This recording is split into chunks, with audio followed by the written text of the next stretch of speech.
Badminton is a racket sport played by either two opposing players singles or two opposing pairs doubles, who take positions on opposite halves of a rectangular court divided by a net. Players score points by striking a shuttlecock with their racket so that it passes over the net and lands in their opponent's half of the court.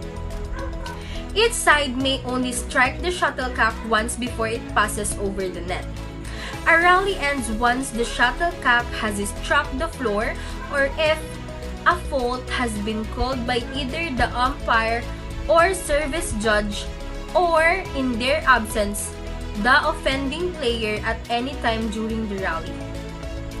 The shuttlecock or the shuttle is a feathered or mainly the uncompetitive game's plastic projectile whose unique aerodynamic properties cause it to fly differently from the balls used in most racket sports. In particular, the feathers create much higher drag, causing the shuttlecock to decelerate more rapidly than a ball. Shuttlecocks have a much higher top speed when compared to other racket sports because shuttlecock flight is affected by wind. Competitive badminton is played indoors. Badminton is also played outdoors as a casual recreational activity, often as a garden or beach game. Since 1992, badminton has been an Olympic sport with 5 events: men's and women's singles, men's and women's doubles, and mixed doubles, in which each pair consists a man and a woman. At high levels of play, especially in singles, the sport demands excellent fitness. Players require aerobic stamina, agility, explosive strength, speed, and precision. It is also a technical sport requiring good motor coordination and the development of sophisticated racket movements. Greetings everyone. Today I am going to report my slide about the history of badminton. So let's start with the first slide. Let's start with the brief history of badminton. So the principal concept of badminton was likely established nearly 2000 years ago in ancient Greece. The first version came from India, and it was between 1870 and 1873, with the latter date marking the creation of the first official set of rules of the sport. When the newly formed Badminton Association of England launched the first documented series of formal badminton competitions. So in early ages, badminton was considered as a leisure or exercise for the early people. The next slide, which India credits badminton's creation. So in the modern version of badminton, it is said to have its origin in the city of Pune, Pune in India, and was initially called Pune. The badminton was introduced by British Army officers who posted from Pune and went to Europe in 1873 to play it in a badminton house in England, and that's where its name was found. Proceeding to the next slide, we are going to the expansion of badminton. Here, the badminton from England, from India, Pune, India, to Russia and to England. It went to Canada, Germany, Scotland, and United States. And in United States, they adopted variations of badminton. Let's proceed. The variations of badminton. First is the speedminton or the speed badminton. It is an informal variant of badminton which can be played without any specific court or net, so it can be played anywhere. The double matches can be played with a team of same gender players, which is also called mixed doubles, or different genders. It it differs from the perspective of different types of players. So next is the black lighting variation. Black lighting badminton is also called the blackminton. It is a variation of crossminton which is played in the night or the dark. The shuttles or speeders used in the game of black lighting are usually made of fluorescent equipment. Proceeding to Now let's proceed to the facts and events of badminton. So I will show you the brief timeline of the history of badminton. So in the 1600s, early elements of badminton are first recorded. The badminton racket, shuttlecock, badminton shoes, badminton attires. But it is not like these pictures, instead it is like this. It is what they used in the early ages of badminton. So proceeding to the next slide, 1870s. So this is where the Puna was introduced. It is the semi-modern version of badminton which is created in India, as I said earlier. On the next slide, 1873,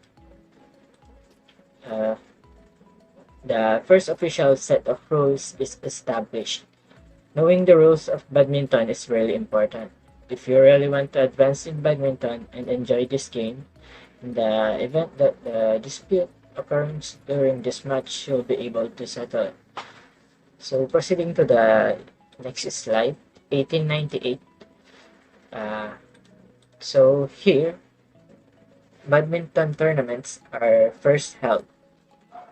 And on 1934, the IBF World Championships is formed, or the Badminton World Federation.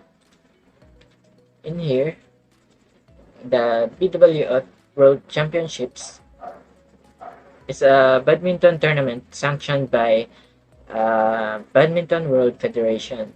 The tournament offers the most ranking points together with Summer Olympics badminton tournaments. The winners will be crowned as the world champions and awarded gold medals. However, it does not offer any prize money. And in 1948, the Thomas Cup yearly international badminton competition takes place for the very first time. As you can see, this is the Thomas Cup, which is elegant in design. And here are some pictures of people who just won the Thomas Cup. The next slide, 1966. The addition of badminton to the Commonwealth Games, or yearly competition between former nations of the British Empire, was created. In 1992, this is the last timeline. Olympic Committee officially adopts badminton as a mainstay for future Olympic events. This is for the next future badminton legends. So we can see that the badminton has come a lot so far. It started from the Puna and it developed from different countries, creating different variations, and later on was called the badminton. And then it is further expanded by the use of tournaments from different countries, and it is now a competition that is present in our sports nowadays. So that is the end of history of badminton.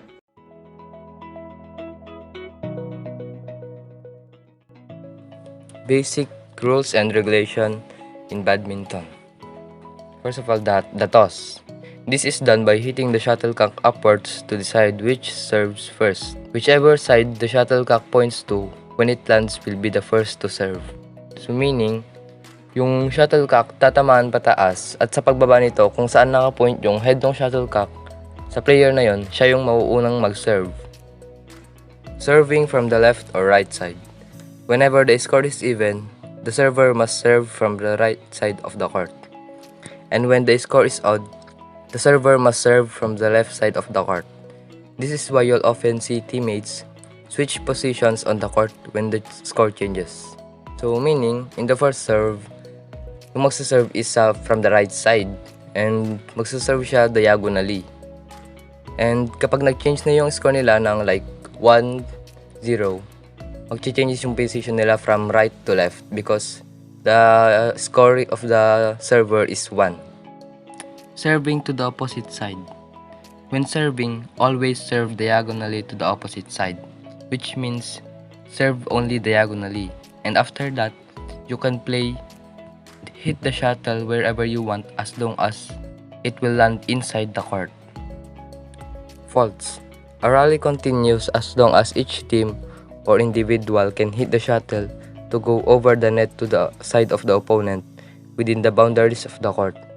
If the shuttlecock does not go over the net or lands outside, this is considered a fault, and the point goes to the opposing team or player.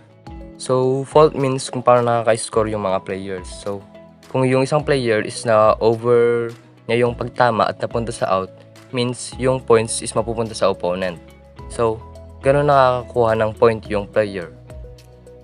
Winner's ball. Whoever won the last point will get to keep serving until the other team scores.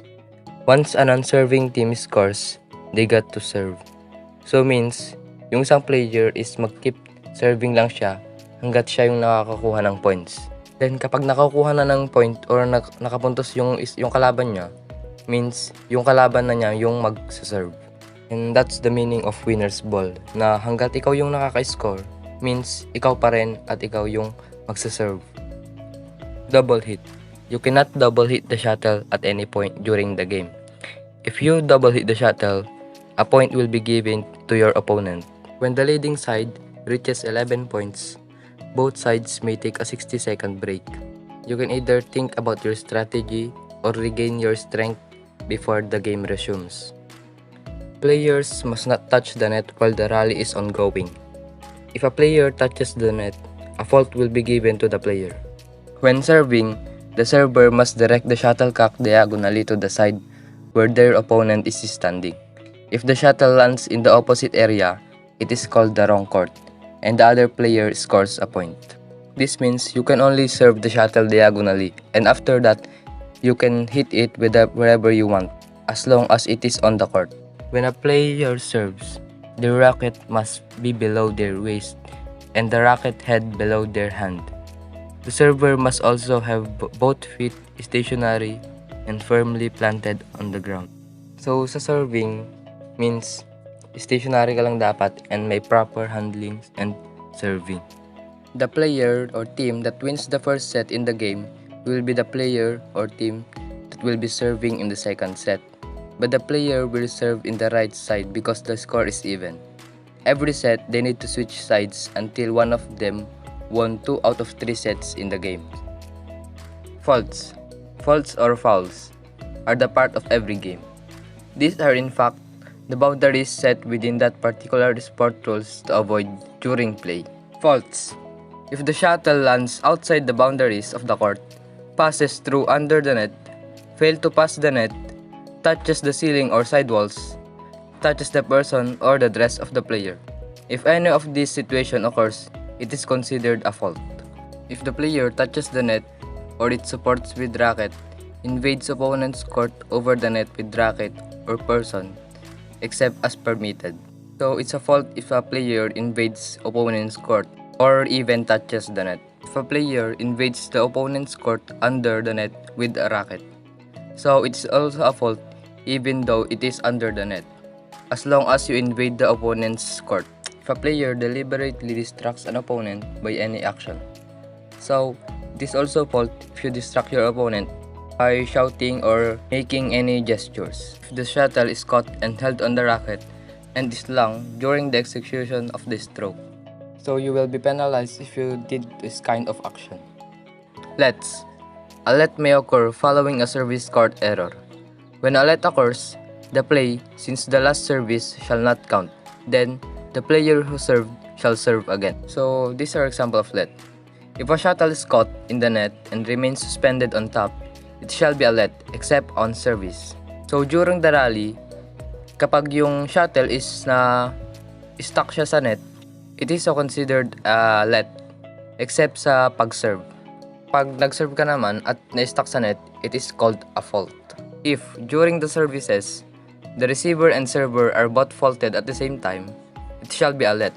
So, kapag ikaw at yung kalaban mo na-fault at the same time, it is a let. And magsiserve ulit kung sino yung nag-serve kanina bago kayo ma-fault na dalawa. If the server serves before the receiver is ready, it shall be a let. So, consider mo muna na dapat ready yung opponent mo bago ka mag-serve para hindi ka matawagan ng let. If, during the play, the shuttle disintegrates and the base is completely separated from the rest of the shuttle, it shall be a let. So, during the rally, kapag nasira yung shuttle nyo, ma-stop yung play and considered as let para palitan yung shuttle and continue the game. If a line judge is unsighted and the umpire is unable to make decision, it shall be a let.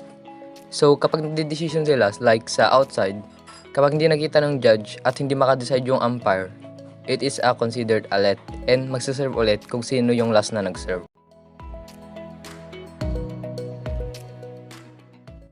The purpose of badminton attire is that allows freedom of movements and quick movement to the player. But of course, everybody will have their own preferences on what to wear during their badminton sessions. So, a net in badminton is the element that divides into two equal parts. In addition to separating the two sides, the net provides a height barrier. The net is one of the most important and essential elements for a badminton game. And the net is made of nylon, and for the top, cord or cable. And for the white tape covering the cord or cable, you can use nylon or cloth for the highest quality of the net. The headband wear the player when they are going to play to absorb sweat and keep the hair from reaching their eyes of the player. There are two types of shuttlecock, a plastic shuttlecock and a feathered shuttlecock. Plastic shuttlecock are more durable compared to the feathered shuttlecock. Plastic shuttlecock are only recommended for beginners and good to use for trainings, while feathered shuttlecock is more fragile than a plastic shuttlecock. Feathered shuttlecock are used by the professional player and the serious amateur. Feathered shuttlecocks are used in competitive tournaments. A badminton wristband is similar to a badminton headband. They are the same as any athletic wristband. They are worn on a player's wrist and used to wipe sweat off of their face during the game. They also absorb sweat on the player's forearms and wrist.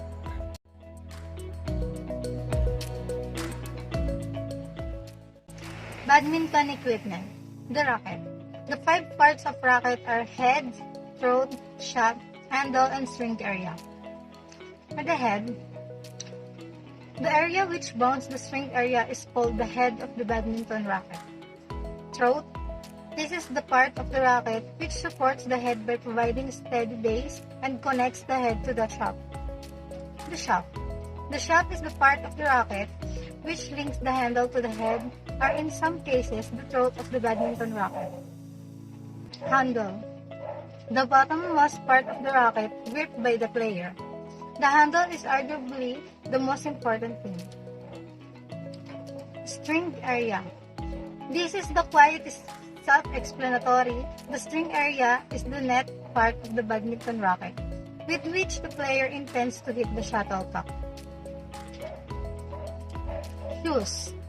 Badminton shoes are designed to be lightweight, cushion, and have a good traction. Choosing a good pair of badminton shoes is important for preventing ankles, injuries, and this means you need a shoe that supports and protects your ankles. When you are moving fast across a hard court, the friction can lead to a blister on your skin. Proper badminton shoes make it less likely that you will develop blister. Badminton accessories. Socks. Badminton players wear thick socks as extra cushioning provides a comfortable layer between the foot and the shoe, which fends off the development of blister caused by the friction between the shoe and the foot. With quality compression and extra cushioning of badminton socks, you get to enjoy better support and superior protection against injuries. Badminton grip tape. The badminton grip tape will absorb the sweat that is flowing from the hands to your palm and offer you a comfortable feel to hold and play the game. And it will provide you with a comfortable feel of your racket throughout your game. Incorrect grip will limit the range of strokes required in a dynamic badminton game.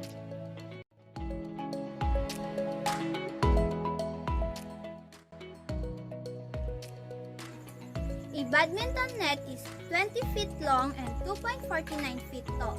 The net is attached to the two posts that are 5.09 tall, which sit on the double side lanes. Let's take a look at what the dimensions are and how that knowledge may be used to make wise decisions on court.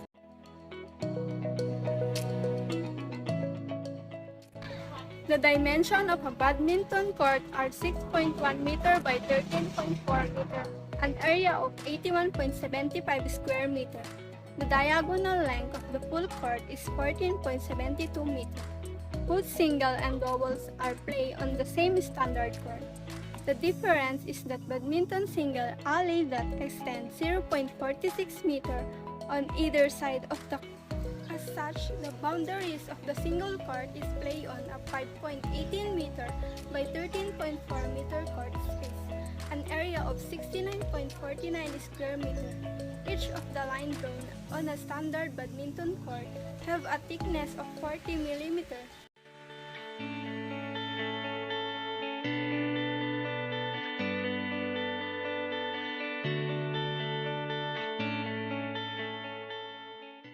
How to start the game badminton. The game starts with the toss. The referee tosses the coin and one player calls head or tail. Player or team that wins the toss has an option to choose a side of the court or an option to serve or receive first.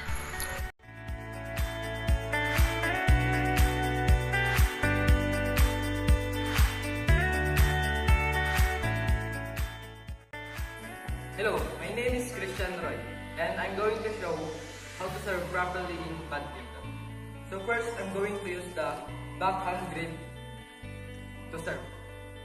So you need to do is, so since your score is all zero or even, you need to serve in the right, and you need to go to the center right of the court, which is here. Be careful not to step on the line because you will be given a point.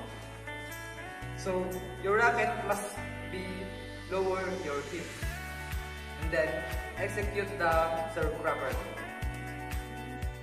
Now, serving in the left, which is when your score is odd or 1, 3, 5, 7. So when your score is odd, you need to go to the left to serve. So where you go again is you need to go to the center corner of the court, which is here. Then, be careful not to step on the line again. Then, execute the serve properly. So, that's how you serve from right to left.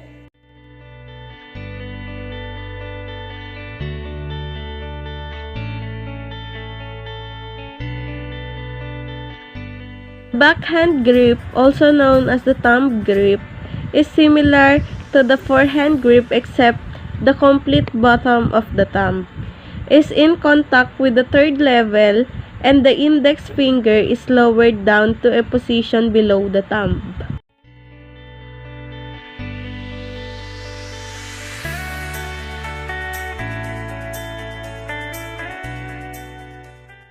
Ready position badminton.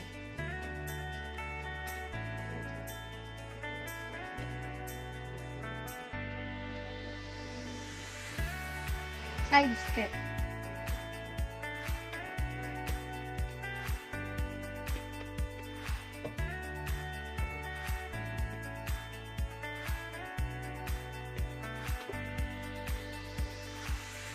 Along.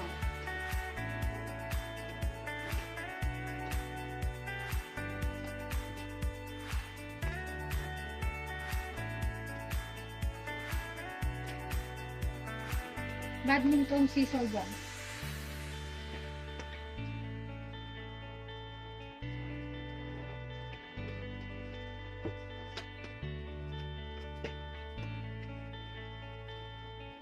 Again.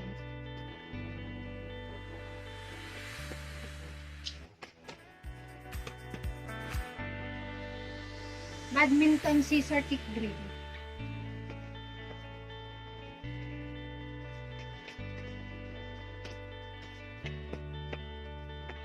Again.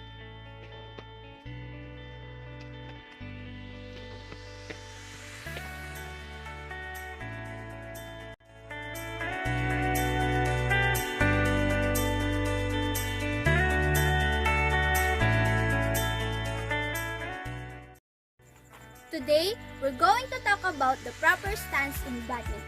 This may be your first time hearing this term. So what is a badminton stance?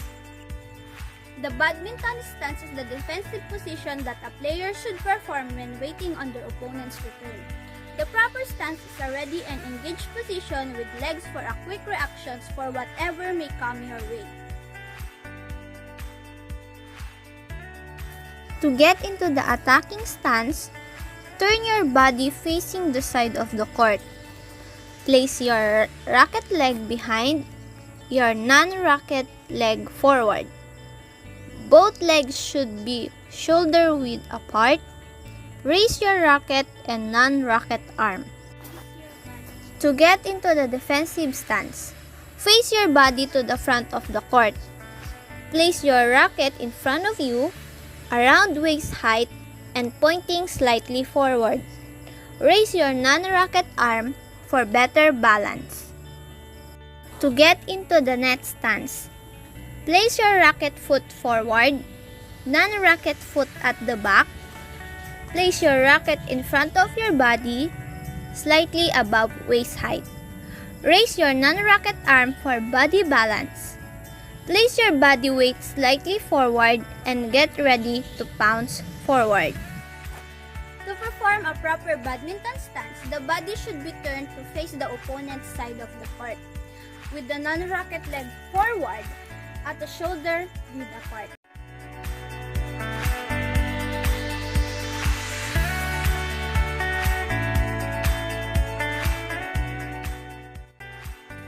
So the first serve is called the long and high serve. To do this, first, you must start at the service line and step 2 backwards. 1 and 2. And then, first position is to do this on your left foot. If you are right-handed, you are going to step your foot right, your left foot forward. So this is the first position, and next is to raise your racket and shuttlecock almost above shoulder level and get ready to swing. The shuttlecock can be higher than the racket, or you can just align them to each other. Now, the second position is to lower your left foot and raise your back foot, and then get ready to serve. last part is to swing your racket and let go of your shuttle. Next is the short serve. We're going to do what we did on the long serve, except what you're going to do is to change the position of your racket from here so that you can serve lower than the first serve. So third position, and then you're going to swing your racket but lower. We are on to the last type of serve, which is the flick serve. You can position your foot forward and lean backward. And position your and extend your elbow onto your chest. And position the shuttlecock below the chest. Like right here. And then get ready for the position. You can also do this position, but I prefer to do this so that I can prepare for the next move of my opponent. Prepare your position and then flick your racket to hit your shuttle. So those are the kind of serves that you need to know when playing badminton. You can either do short flick serve or long flick serve in order to determine your strategy when playing the game.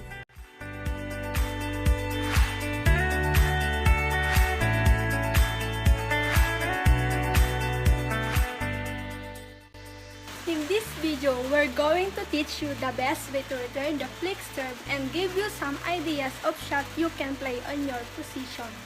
So first, we're going to cover your starting position, your racket preparation, and your movement. We're just going to discuss about the racket preparation and grip before we move on to this. When you are ready to receive the serve, you want to be stood in neutral bevel grip, ready to switch to either the forehand or the backhand.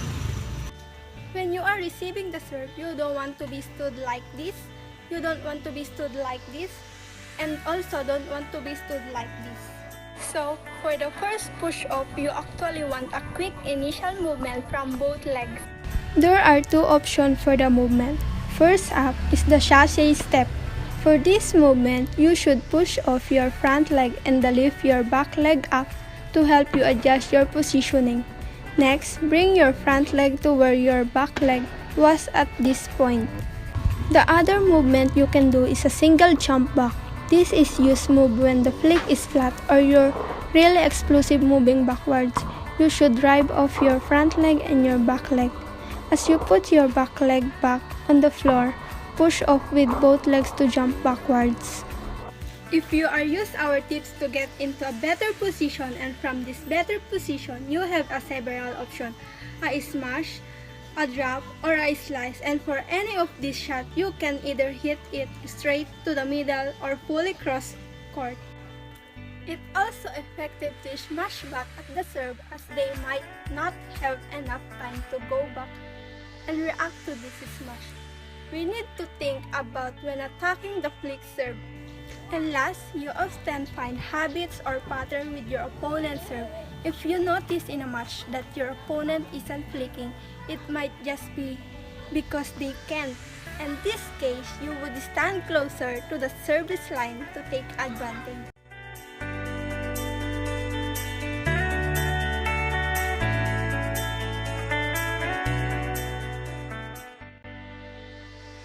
A drop shot. First stage when learning the technique is to get the preparation. For your stance, you want to turn your whole body so you're facing sideways, have your legs wider than shoulder width apart, and most of your weight going through this back leg. So moving on the grip and racket preparation, you should be in a forehand grip and your racket, arm, shoulder, and elbow should be at 90 degrees. So yung kamay mo na hindi nakakawak ng raketa ay pwede mong gamitin panturo sa shuttlecock. Ang panturo sa shuttlecock ay pwede kang tulungan para sa iyong timing, balance, at sa iyong rotation. So, back to the shot.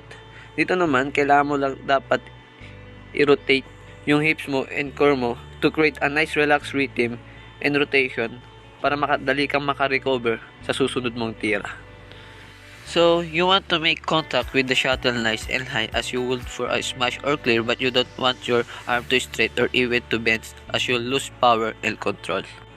You should also strike the shuttle just in front of body if you can. If you strike it in line with your body, then it's too early in your rotation.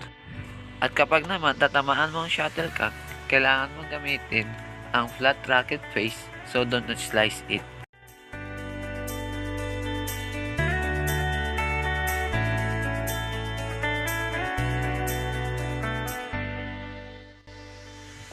Hi, I am Mark Vincent Villabert, and in this video, I will teach you the most powerful shot in badminton, which is the smash. There are three main kinds of smash. The forehand, You hold a racket like this, and don't extend your palm in the bottom. the forehand grip is mainly used for forehead overhead shots. The jump smash, it is performed in mid-air. To create a steeper angle, it is more powerful than the normal smash.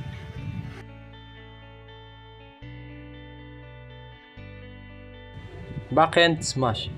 It is hitting the shuttle with your racket while the back of your hand is facing the shuttle.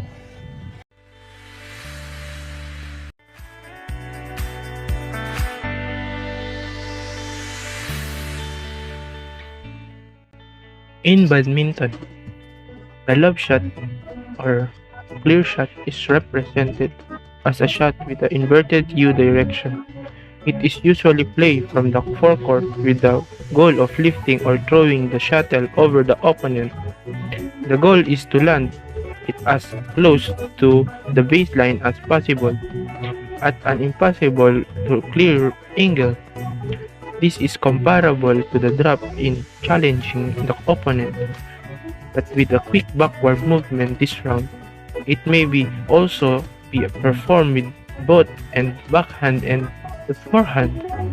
This is typically create space in the front and mid-court, allowing up a whole range of possibilities. It is one of the basic badminton skills that may be learned through practice without the need of forced instruction.